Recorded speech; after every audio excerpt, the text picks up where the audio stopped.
पंडित जी, यहाँ लोगों को सबसे ज्यादा आकर्षित हनुमान जी की विशालकाय प्रतिमा लगती है। सो वैसे इसकी कुल लंबाई कितनी? मंदिर की हिस्ट्री के बारे में थोड़ा जानना चाहेंगे कि मतलब किसने स्थापित करा, कब स्थापित हुआ। जैसे 2020 में कोविड की शुरुआत हो गई थी, सो मंदिर परिसर को किन किन मुश्किलों का सामना करना पड़ा और अभी कैसा चल रहा है? आज की युवा पीढ़ी की तरफ से आपको कैसा सहयोग मिल रहा है? हाँ जी दोस्तों, क्या हाल चाल है आपका? सब ठीक होंगे। मित्रों सबको प्यार भरा सत श्री अकाल। मैं जशनप्रीत सिंह और आप देख रहे हैं प्रोजेक्ट। आज से हम एक नए सेगमेंट की शुरुआत करने जा रहे हैं जो कि है इंटरव्यू से रिलेटेड। आने वाली कई वीडियोस में आप ऐसे व्यक्तियों के बारे में जानेंगे, उनके अनुभव से सीखेंगे, उनके अनसुनिया कहानियाँ एवं उनके संघर्षों के बारे में जानेंगे। आज हम नागदा नगर के खड़े हनुमान जी मंदिर एवं मंदिर के पुजारियों के जीवन के बारे में जानेंगे। खड़े हनुमान जी मंदिर नागदा तहसील के वार्ड क्रमांक 24 में स्थित है। उज्जैन डिस्ट्रिक्ट से नागदा जंक्शन की दूरी लगभग 57 किलोमीटर है। नागदा जंक्शन एक ISO ग्रेडेड रेलवे स्टेशन है और लगभग 10 मिनट में नागदा जंक्शन से खड़े हनुमान जी मंदिर पहुंचा जा सकता है।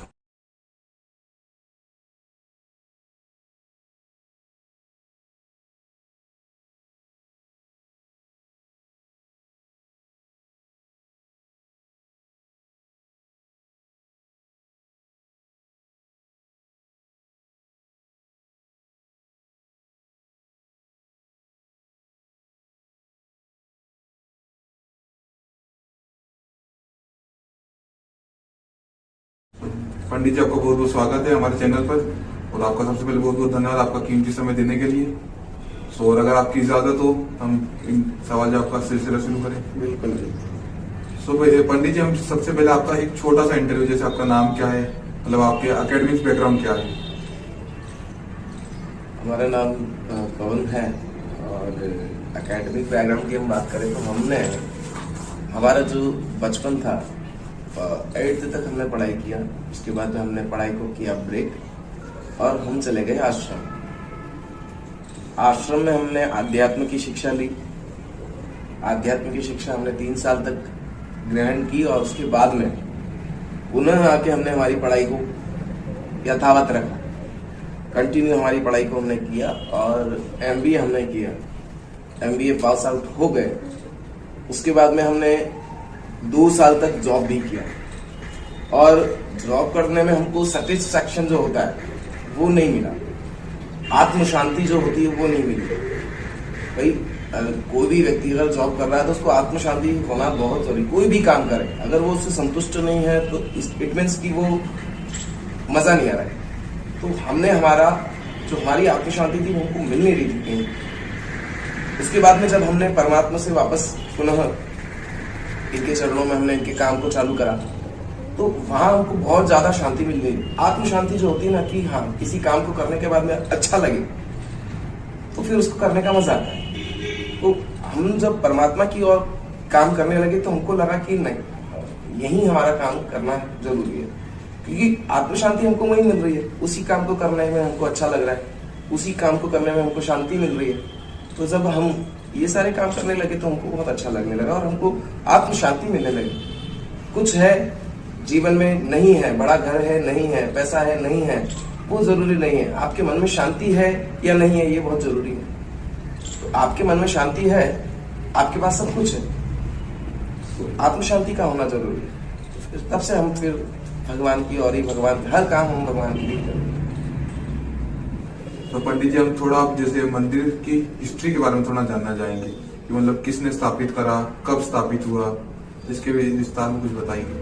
स्थापना हमारे जो पूज्य गुरुजी हैं जिनकी स्थापना प्रतिमा स्थापित है, इनके द्वारा 80 से पूर्व में यहाँ मंदिर की स्थापना की गई थी और तब से यथावत भगवान की सेवा अर्चना चल रही है। बाबा हनुमान जी की जो प्रतिमा है वह भी काफी चमत्कारी है। दूर दूर से दर्शनार्थी बाबा के दर्शन के लिए आते हैं और कई मनोकामनाएं भी भक्तों की पूर्ण होती है और काफी चमत्कारी बाबा की प्रतिमा रही है। हर भक्तों की जो दुख होते हैं, विपदाएं होती है वो दूर होती है। इसीलिए कई दूर दूर से भक्तगण यहाँ भगवान के पास अपना मत्था टेकने के लिए आते हैं। तो यहाँ जैसे पंडित जी, यहाँ लोगों को सबसे ज्यादा आकर्षित हनुमान जी की विशालकाय प्रतिमा लगती है। सो वैसे इसकी कुल लंबाई कितनी?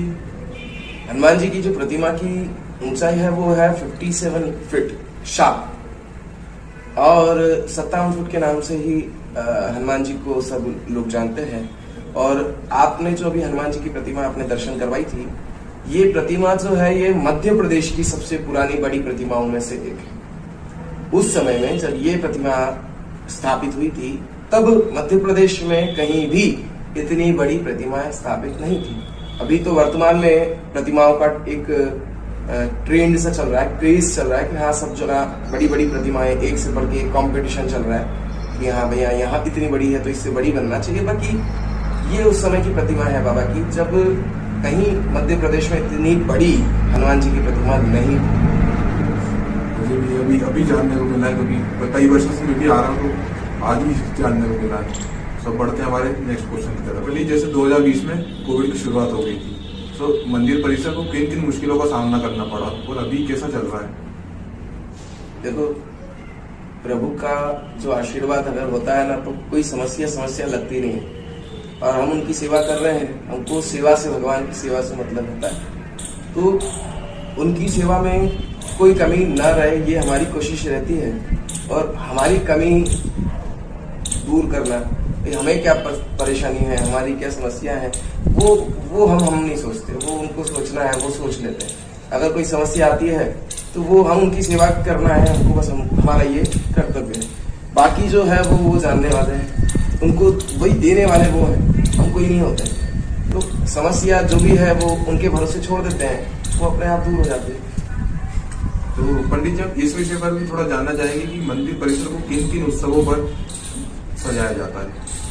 देखो, मंदिर में देखा जाए तो हर दिन उत्सव के समान ही होता है, पर विशेष पर्व फिर भी जैसे बाबा का जन्मोत्सव है, हनुमान अष्टमी है, नवरात्र है, शिवरात्रि है, इत्यादि जो भी पर्व हमारे सनातन संस्कृति के पड़ते हैं, उन सभी पर्वों पे बाबा के मंदिर को सजाया जाता है और उत्सव मनाया जाता है।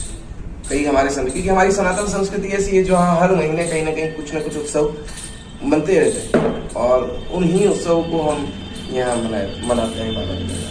अभी हमारे भारत देश को सबसे त्योहारी, हाँ, सबसे ज्यादा त्योहार वाला देश कहा गया है। सांस्कृतिक देश हमारा ये इसलिए है क्योंकि यहाँ हर जगह अपनी अपनी एक खूबी है, विशेषता है, त्योहार है और सबके अलग अलग त्योहार हैं। हर महीने में कुछ नया त्योहार है और उस त्योहार को जो सेलिब्रेट करने का एक तरीका है वो भी अलग ही है, तो इसलिए हमारा विशेष रहता है। तो पंडित जी, मंदिर परिसर की साप्ताहिक पूजा एवं विशेष आरती कौन सी होती है? साप्ताहिक पूजा तो वैसे विशेष हर दिन होता है, पर हनुमान जी का जो विशेष दिन होता है वो होता है मंगलवार और शनिवार। शनिवार और मंगलवार के दिन भक्तों की विशेष भीड़ मंदिर में रहती है और उसी दिन बाबा की विशेष आरती ढोल, नगाड़े, झांझ, मृदंग, झनकार के साथ में बाबा की विशेष आरती की जाती है। सभी भक्त प्रेम से बाबा का संस्मरण करते हुए बाबा की आरती करते हैं और आरती का आनंद लेते हैं। तो पंडित, जैसे आज की युवा पीढ़ी की तरफ से आपको कैसा सहयोग मिल रहा है? देखो, आज की युवा पीढ़ी की अगर हम बात करें तो युवा पीढ़ी के बारे में आप सभी जानते हैं। बात धर्म की सब करते हैं, पर धर्म को जानने वाले युवा जो है वो बहुत कम रह गए हैं। ये हमारे लिए एक समस्या भी है, हमारे केवल हमारे लिए नहीं, ये सभी हमारी सनातन संस्कृति के लिए एक समस्या है कि हमारी युवा पीढ़ी जो है वो धर्म को जानना नहीं चाहती। धर्म की बात सब करते हैं, बाकी धर्म को जानने की बात कोई नहीं करता है। धर्म की बात सब करते हैं, पर धर्म में सुधारात्मक कार्य कैसे हो इस और कोई बात नहीं करता है। अब अगर आप कोई भी धर्म के ऊपर कोई भी बात कर रहे हैं और सामने वाला उसकी बुराई कर रहा है तो आप उसका जवाब नहीं दे सकते। क्यों नहीं दे सकते? क्योंकि आप धर्म के बारे में नहीं जानते, और अगर आप उसके बारे में नहीं जानोगे तो आप उसका जवाब दोगे तो कैसे दोगे? किसी ने अगर धर्म के लिए किसी बारे में गलत बोला, अब अगर आपको उसके बारे में सही बात नहीं मालूम है तो आप क्या उसका जवाब दे सकते हो? नहीं दे सकते हो। तो आपको धर्म को जानना बहुत जरूरी है और हमारा ये प्रयास है कि हमारे आसपास के जितने भी युवा हैं वो धर्म के बारे में ज्यादा से ज्यादा चीजों को जाने।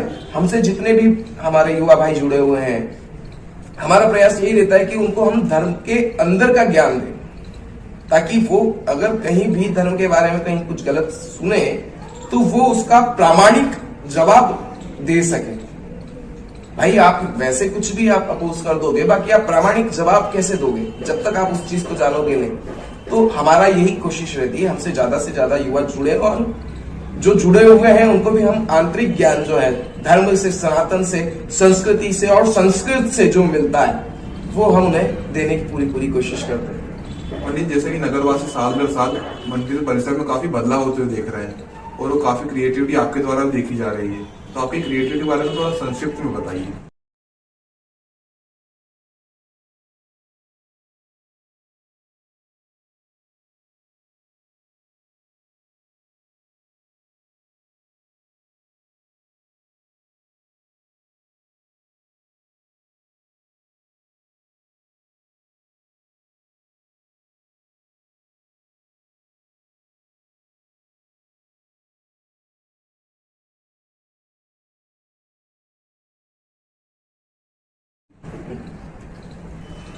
क्रिएटिविटी की अगर हम बात करें तो ये कोई विशेष नहीं है, ये परमात्मा से प्रेम है और बस सुंदर बनाना है। इस स्थान पे जो भी आए उसको मन में शांति मिलना चाहिए, अच्छा लगना चाहिए।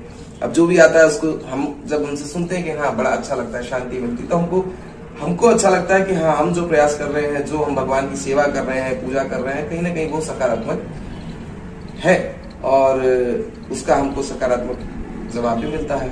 और ये जो क्रिएटिविटी है ये हमारे बचपन में हम सब ऐसे ही, जब हम जैसे होते हैं ना बच्चे खेलते हैं, तो ये हम खेल करा करते थे, कहीं ना कुछ क्रिएटिव हम बचपन से ही रहे हैं और आज उसको थोड़ा सा हम बड़ा रूप देने की कोशिश कर रहे हैं। तो आखिरी के कुछ पल आप जो कुछ कहना चाहें हमारे दर्शकों से। हम यही कहना चाहेंगे कि भैया आज जो हमारा सनातन संस्कृति है ये किसी से भी छुपा नहीं है कि हम जो भारतवासी हैं उन्होंने पिछले कई वर्षों में 400-500 साल हमारे हो चुके हैं गुलामी के देखे हैं। मुगलों की जो गुलामी हमने की, मुगलों की जो पिछले कई शतकों में हमने मुगलों की गुलामी की, उसमें सबसे बड़ी चीज रही है कि उन्होंने हमारी जो सनातन संस्कृति थी उसको हमेशा दबाने की कोशिश की है और उसी का परिणाम यह है कि आज हर हिंदू सनातन संस्कृति के बारे में ज्यादा नहीं जानता। सनातन संस्कृति को हमारे हमेशा जहां भी कहीं पूजा होती थी, कहीं ऐसे प्रवचन होते थे, कीर्तन होते थे, तो मुगलों के द्वारा उनको दंडित किया जाता था, उनको दंड दिया जाता था, उनको मारा जाता था। कोई अगर सनातन संस्कृति की बात करे तो उसको कुछ ज्यादा ही दंड से दंडित किया जाता था। तो उस भय से उस समय में जो सनातन संस्कृति थी वो विलुप्त होने लगी और वो जो विलुप्त होने लगी और मुगल जो थे वो अपने धर्म को बढ़ावा देने लगे, तो उनका धर्म तो बढ़ने लगा, पर हमारा जो धर्म है वो कहीं ना कहीं गर्त में चले गया और उसका परिणाम जो है वो आज भी हमको देखने को मिल रहा है कि हमारे हिंदू भाई हमारे ही धर्म के बारे में गलत बात करते हैं। उनको ये नहीं मालूम है कि हमने जो 400 साल की गुलामी करी है उससे हमारे दिमाग से इन सारी सनातनी बातों को, सनातनी शिक्षा को, धार्मिक शिक्षा को निकाल दिया गया। हमारे जो गुरुकुल चलते थे उन गुरुकुलों को संपूर्ण रूप से ध्वस्त करके और बंद करवा दिया गया। अब गुरुकुल नहीं रहेंगे, धर्म की शिक्षा देने के लिए कोई नहीं रहेगा, तो धर्म की शिक्षा मिलेगी कैसे? नहीं मिलेगी। तो हमारा धर्म जो पीछे है वो इस वजह से भी है कि गुरुकुल नहीं है, धर्म की शिक्षा नहीं मिल रही है। तो ये सारी चीजें हैं कि इन सारी चीजों पे सुधार होना चाहिए। जो हमने 400 साल की गुलामी करी है, जो 400 साल से अधिक की गुलामी हमने की है, मुगलों की, अंग्रेजों की, उन्होंने किसी ने भी हमारे धर्म को बढ़ावा देने का काम नहीं किया। धर्म का बढ़ावा तो अब थोड़ा बहुत मिलने भी लगा है। वर्तमान सरकार जो है वो थोड़ा बहुत अच्छा काम कर रही है धर्म के प्रति, और केवल सरकार ये धर्म का काम नहीं कर सकती। आप और हम सभी को भी जागरूक होना बहुत ज्यादा जरूरी है। धर्म से जुड़ना, संस्कृति से जुड़ना, हमारे वेद से जुड़ना, पुराणों से जुड़ना बहुत ज्यादा जरूरी है। अन्य जितनी गतिविधियां जरूरी है उतना ही हमारा धर्म भी हमारे लिए जरूरी है। जय श्री। तो पंडित, सबसे पहले आपको बहुत बहुत धन्यवाद कि आपने इतना अपना अनमोल समय दिया। और एक बात मैं और कहना चाहूंगा कि मैंने एक ही बार पंडित जी को बोला था कि मुझे एक इंटरव्यू शूट करना है, तो उन्होंने बिना झिझकते हुए कुछ भी हाँ बिल्कुल हाँ कर दी थी। तो मुझे इससे पूरी उम्मीद है कि हमारे नगरवासियों को बहुत कुछ जानने को मिला होगा और सीखने को मिला होगा। तो आपका बहुत बहुत धन्यवाद। Subscribe to happy jet.